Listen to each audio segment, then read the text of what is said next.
प्रिय दर्शकों, मैं डॉक्टर आनंद प्रदीक्षित हूँ, retired assistant commissioner. IAS PCS को 2001 से यानी 24 साल से पढ़ा रहा हूँ। वॉलंटरी रिटायरमेंट लिया था, उसके बाद से मैं पढ़ा रहा हूँ लगातार।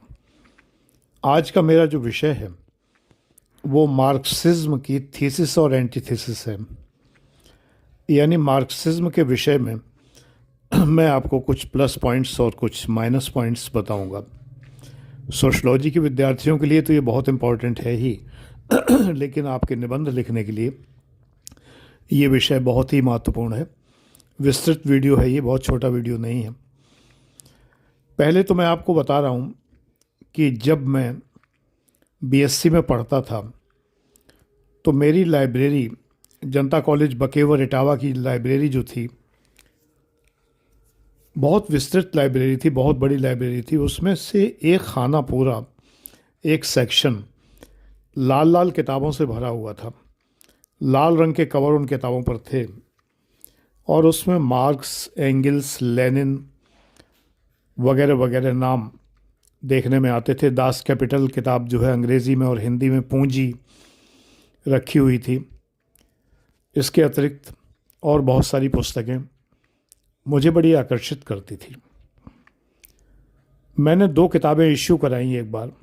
एक द्वंद्वात्मक भौतिकवाद लेनिन का और एक कार्ल मार्क्स की कोई किताब थी, वो मैंने इश्यू कराई और घर पर पढ़ने के लिए ले गया। 10-12 पन्ने पढ़े द्वंद्वात्मक भौतिकवाद के। पढ़ने में मज़ा आया, आनंद आने लगा, पूरी किताब पढ़ डाली। 1972 की बात है। मुझे बड़ा आनंद आया और मुझे लगा कि मुझे ये किताबें और पढ़नी चाहिए। मैं उनके विचारों से प्रभावित हो रहा था। कहा जाता है कि कोई भी इंटेलेक्चुअल, कोई भी युवा छात्र छात्रा जब सबसे पहले इंटेलेक्चुअल्स की दुनिया में प्रवेश करता है तो उसे मार्क्सवाद बहुत आकर्षित करता है और वो धीरे धीरे मार्क्सवादी होने लगता है। मुझ पर भी ऐसा ही जादू डाला द्वंद्वात्मक भौतिकवाद ने।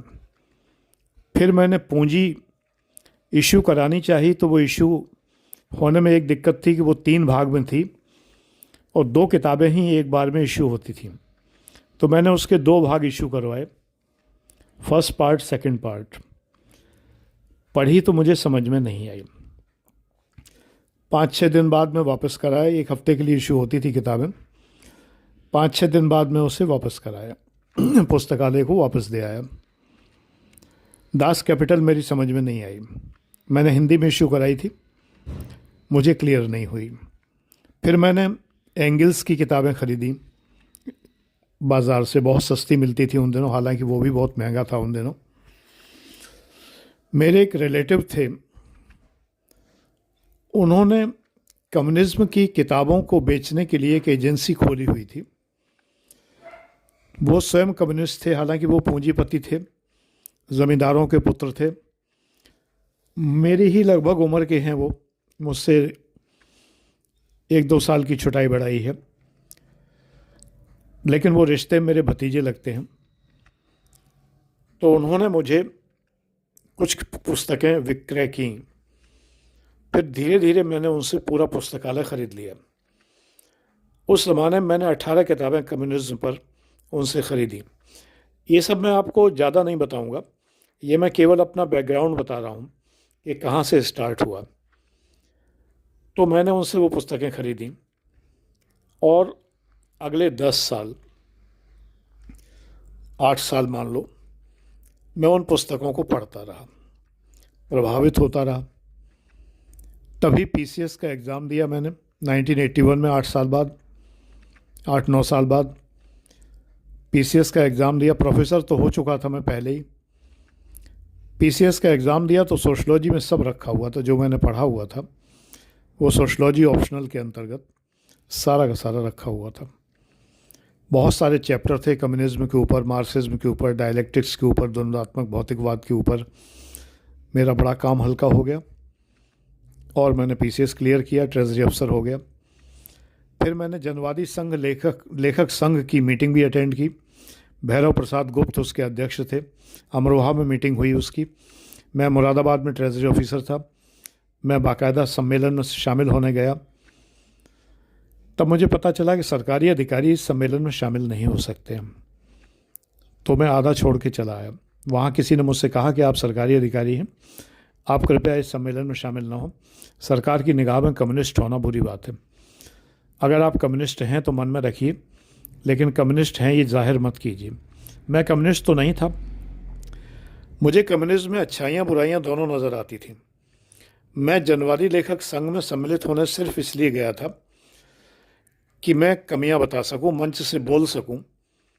खैर, मीटिंग में तो मैं आधे समय ही रहा, लेकिन लौट कर मैंने समाचार पत्र में एक लेख लिखा और समाजवाद, साम्यवाद, मार्क्सवाद की कमियां गिन गिन के उजागर की और रेफरेंस लिया जनवादी लेखक संघ अमरोहा का। अब तो तमाम कम्युनिस्टों के कान खड़े हो गए। जो लोग मुझे कम्युनिस्ट समझते थे, जो लोग ये समझते थे कि मैं कम्युनिस्ट हो गया हूँ क्योंकि मैं इतना पढ़ता हूँ कम्युनिज्म को, मार्क्स पर मैं ऑथेंटिक वे में बोल सकता हूँ। धारा प्रवाह 3 घंटे 4 घंटे तक के मैंने भाषण दिए कार्ल मार्क्स के ऊपर। तो मैं तो एंटी कम्युनिस्ट बोल रहा हूँ। वो लोग बड़े निराश हुए। उन्होंने कहा, हम आपको ये नहीं समझते थे, आप तो घर का भेदी हैं। पहले आपने हमसे सारा सीख लिया, पहले आपने हमसे किताबें खरीदी, फिर हमसे ही सारा कम्युनिज्म सीख लिया, अब आप उसकी आलोचना कर रहे हैं। मैंने उनको एक ही उत्तर दिया कि किसी की आलोचना बिना उसे जाने नहीं करनी चाहिए। ये सेंटेंस आप कमेंट्स में लिखें तो मुझे खुशी होगी, इससे मुझे लगेगा कि आपने वीडियो देखा है। किसी की आलोचना बिना उसको जाने नहीं करनी चाहिए। केवल इतना ही कमेंट मत करिए, और भी अपने प्रश्न पूछिए, अपनी बातें पूछिए, और भी कमेंट्स करिए, लेकिन ये सेंटेंस भी अगर लिखेंगे आप तो मुझे बड़ी प्रसन्नता होगी। ज़्यादा से ज़्यादा कमेंट्स करिए। मैं आपको बहुत विचारपूर्ण लेख आपको प्रस्तुत करूँगा। मैं एक्सटेम्पोर बोलता हूँ, मेरे सामने कुछ लिखा हुआ नहीं है यहाँ पर, नहीं आप समझें कुछ लिखा हुआ पढ़ रहा हूँ मैं, नहीं। तो किसी को जाने बिना हम उसकी आलोचना कैसे कर सकते हैं? आलोचना करने के लिए जानना ज़रूरी है, और अगर हम जानते हैं किसी को तो ज़रूरी नहीं कि हम उसे माने ही। जानना एक अलग प्रक्रिया है, मानना एक अलग प्रक्रिया है। तो मैंने आलोचना की और जम के की। उसका उनके पास कोई उत्तर नहीं था। अब मैं आपको शॉर्ट में बता दूं कि मार्क्सवाद या साम्यवाद या कम्युनिज्म, मार्क्सिज्म है क्या। ये श्रमिकों का पक्ष लेना है और पूंजीपतियों की आलोचना करना है। सीधे शब्दों में, पूंजीपति को ये लोग बुर्जुआ कहते हैं, बोर्जुईज, और श्रमिकों को, गरीब वर्ग को ये लोग जो है प्रोलेटेरिएट कहते हैं, प्रोलेटेरिएट कहते हैं। तो श्रमिक वर्ग के लिए पूंजी में जो कार्ल मार्क्स ने शुरू किया है पूंजी का लिखना, दास कैपिटल जो उनकी किताब है जिसके लिए वो प्रसिद्ध हुए, उसमें वो एक एग्जाम्पल देते हैं कि एक दर्जी 100 रुपये, उन्होंने रुपए नहीं रूबल लिखा है, मैं रुपए की बात कर रहा हूँ, कि एक दर्जी 100 रुपये की एक शर्ट बेचता है और टेलर से जिससे वो शर्ट सिलवाता है उसको 10 रुपये देता है सिलाई। तो वो 90 रुपये का जो है बेशी मूल्य सृजित करता है, अतिरिक्त मूल्य का सृजन करता है, यानी 90 रुपये का प्रॉफिट कमाता है। कार्ल मार्क्स ने कॉस्टिंग के बेसिक प्रिंसिपल्स की अवहेलना की है। ऐसा नहीं होता है। कोई भी उद्योग या व्यापार होता है तो लैंड, लेबर, कैपिटल, मशीनरी, 4 चीज़ें होती हैं।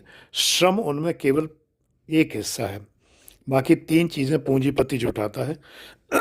लैंड जुटाता है, कैपिटल जुटाता है, मशीनरी जुटाता है। इस जुटाने के लिए वो पैसा कमाया होता है उसने, और वो पैसा जो कमाया होता है उसको कमाने के लिए स्किल लगती है। कार्ल मार्क्स केवल शारीरिक श्रम को महत्व देते हैं, मानसिक श्रम को कोई महत्व ही नहीं देते। ये गलत बात है। पूंजीपति ने भी मानसिक श्रम किया है, पूंजीपति ने पूंजी जुटाई है, अपनी स्किल का प्रयोग किया है, वो पूंजी उसकी है।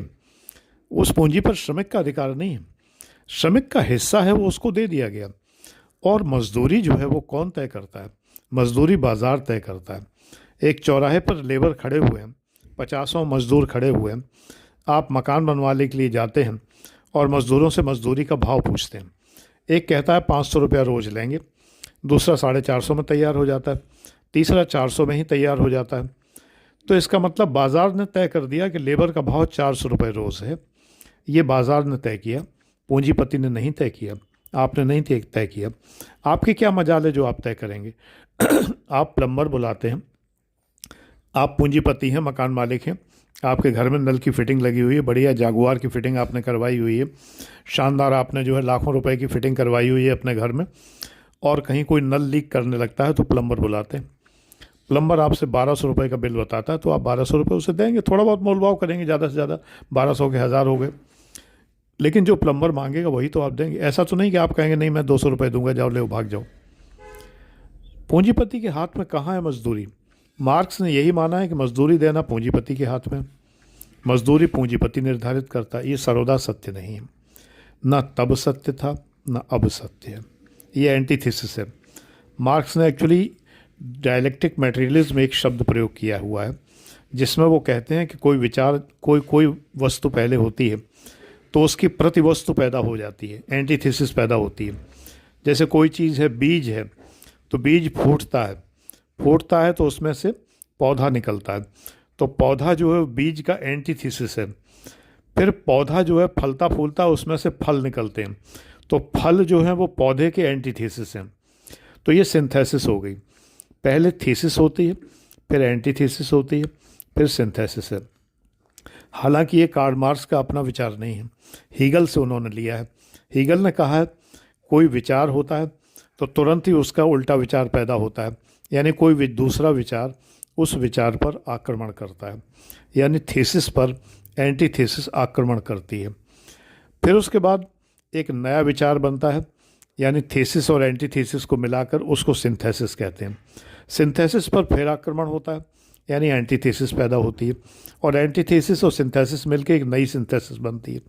इस तरह से हम चक्रीय क्रम में ऊपर बढ़ते चले जाते हैं, प्रगति होती है, तरक्की होती है। ये हीगल का विचार है। हीगल ने ये बात विचारों के ऊपर कही है, कार्ल मार्क्स ने भौतिकवादी वस्तुओं के ऊपर कही है। उन्होंने हीगल को उल्टा कर दिया। कहते ये हैं कि हीगल उल्टे खड़े थे, मैंने उन्हें सीधा कर दिया, लेकिन सच बात यह है कि हीगल का विचार सत्य है, मार्क्स की बात हमेशा सत्य नहीं है। विचारों का प्रतिविचार सदैव पैदा होता है। आप फेसबुक पर एक कमेंट करके देखिए, 10 लोग आपके खिलाफ कमेंट करने लगेंगे। कुछ लोग निठल्ले बैठे होते हैं, उनका काम ही यही होता है कि आपके खिलाफ बोलेंगे। कोई ज़रूरत नहीं है खिलाफ बोलने की, बिल्कुल भी आपने ऐसी कोई बात कही ही नहीं है जिसका विरोध किया जा सके, लेकिन वो विरोध करेंगे। तो थीसिस का एंटीथेसिस होता है। फिर उसके बाद क्या होता है? हीगल ने कहा है कि उसको मिलाकर एक सिंथेसिस पैदा होती है, यानी कुछ नया विचार पैदा होता है। फेसबुक पर नया विचार तो नहीं पैदा होता, लेकिन ये है कि सामान्यतः जब हम बातचीत करते हैं, वाद विवाद करते हैं, डिस्कशंस करते हैं, तो ऐसा ही होता है। जितने भी डिबेट्स होती हैं उनमें थीसिस, एंटीथेसिस, सिंथेसिस का सिद्धांत लागू होता है सदैव। विचार, प्रतिविचार, फिर समविचार, यानी थीसिस, एंटीथेसिस, सिंथेसिस। तो वही मैंने इसका टाइटल रखा है कि मार्क्सिज्म के ऊपर थीसिस और एंटीथेसिस। मार्क्स की जो बात सही है वो क्या सही है? वो ये सही है कि पूंजीवाद के विनाश के तत्व पूंजीवाद में ही निहित हैं। ये बिल्कुल सही बात है। पूंजीवाद जिस दशा में जा रहा है ये स्वयं को विनाश करता है, ये स्वयं का विनाश करता है, यानी बहुत सारी चीज़ें खुद ही नष्ट होती चलती हैं। जैसे पहले हम लोग सीडी प्लेयर, डीवीडी प्लेयर और तमाम उपभोक्ता वस्तुएं, आज वो दिखाई भी नहीं देती हैं, गायब हो चुकी हैं। कैसेट प्लेयर, ये सब गायब हो चुकी हैं, यानी उनके विनाश के तत्व उनके में ही निहित होते हैं। क्योंकि सीडी प्लेयर के बाद MP3 प्लेयर आया, फिर पेन ड्राइव प्लेयर आया, अब जो है प्लेटफॉर्म्स आ गए, स्ट्रीमिंग आ गई, तो ये पुरानी चीज़ें नष्ट हो गई, ख़त्म हो गई, उनकी आवश्यकता ही नहीं रह गई। तो इसी तरह से पूंजीवाद में बहुत सारी उपभोक्ता वस्तुएं आज हमें दिखाई भी नहीं देती। एक ज़माने में जो बहुत लोकप्रिय थी वो वस्तुएं आज नज़र भी नहीं आती। तो मार्क्स की ये बात तो सत्य है कि पूंजीवाद के विनाश के तत्व पूंजीवाद में ही निहित हैं। लेकिन जब कार्ल मार्क्स ये कहते हैं कि श्रमिक को हिस्सेदारी चाहिए मालिक के कारखाने में, तो ये गलत कहते हैं। हिस्सेदारी क्यों चाहिए? श्रमिक ने क्या किया? श्रमिक ने श्रम किया, उसका मूल्य लिया है, दैट्स ऑल, हिसाब बराबर हो गया। और मूल्य वो लिया है जो याचित मूल्य है, जो मांगा हुआ मूल्य है। श्रमिक मूल्य मांगता है। अब आप कहेंगे कि कारखानों में जब श्रमिक जाता है नौकरी करने तो पे स्केल पहले से निर्धारित होता है, उसे नौकरी करना है तो करे, ना करना है तो ना करे। ये पे स्केल किसने निर्धारित किया है? ये श्रमिक ने ही निर्धारित किया है, मालिक ने नहीं किया। लगता ही है कि मालिक ने किया है, एक्चुअली ये बाज़ार ने निर्धारित किया है। कौन से बाज़ार ने? श्रम बाज़ार ने। श्रम बाज़ार यानी लेबर मार्केट। लेबर मार्केट ने ये मूल्य निर्धारित किया है कि एक मज़दूर रखा जाएगा तो 12,000 रुपये महीने की तनख्वाह पर रखा जाएगा।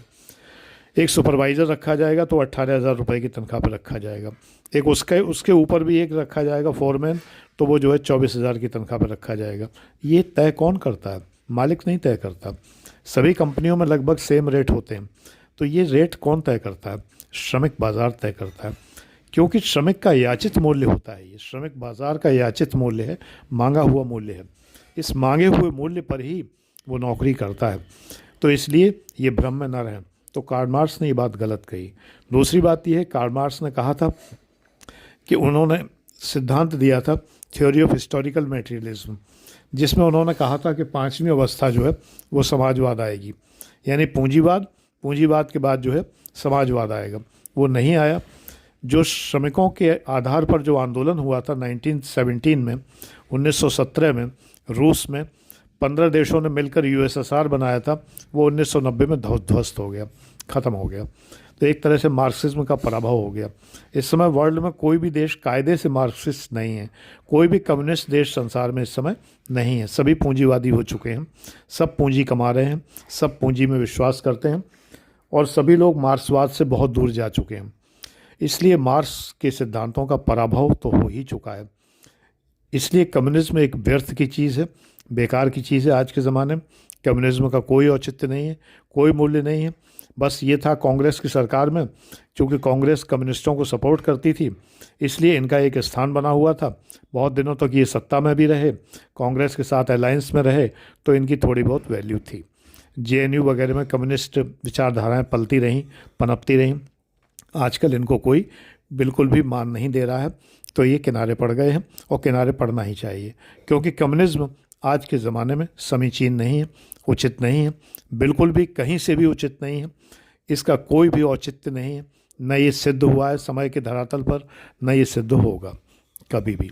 तो मेरा इस वीडियो में यही कहना था कि आप कम्युनिस्ट ना बने। कम्युनिस्ट अगर बनेंगे तो आप आईएएस पीसीएस की तैयारी ठीक से नहीं कर पाएंगे। कम्युनिज्म पढ़ें, क्योंकि सिलेबस में है। कम्युनिज्म पढ़ें, निबंधों में काम आएगा। निबंध लिखने में कार्ल मार्क्स का नाम जब आप लिखेंगे, एंगल्स का, फ्रेडरिक एंगल्स का नाम लिखेंगे तो अच्छा लगेगा, है ना। लेनिन का नाम लिखेंगे तो अच्छा लगेगा, नंबर अच्छे मिलेंगे। लेकिन उनको सपोर्ट ना करें, ये मेरी राय मान लें, उनको सपोर्ट ना करें। कम्युनिस्ट नहीं होना है आपको, ये बात आप ध्यान रखिए, ठीक है।